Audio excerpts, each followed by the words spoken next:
ஈரோட்டில் சூரியன் எஃப்எம் சார்பில் மாரத்தான் போட்டி நடைபெற்றது. ஈரோடு வில்லரசம்பட்டி ஸ்போர்ட்ஸ் வில்லேஜிலிருந்து வில்லரசம்பட்டி எல்லப்பாளையம் வரை நடைபெற்ற இந்த மாரத்தான் போட்டியில் 8 வயது முதல் 50 வயதுக்குட்பட்ட ஆண்கள், பெண்கள் கலந்து கொண்டனர்.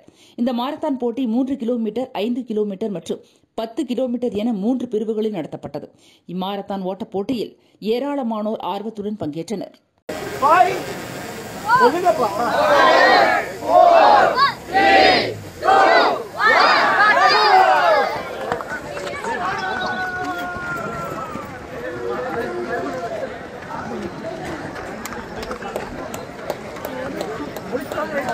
Okay.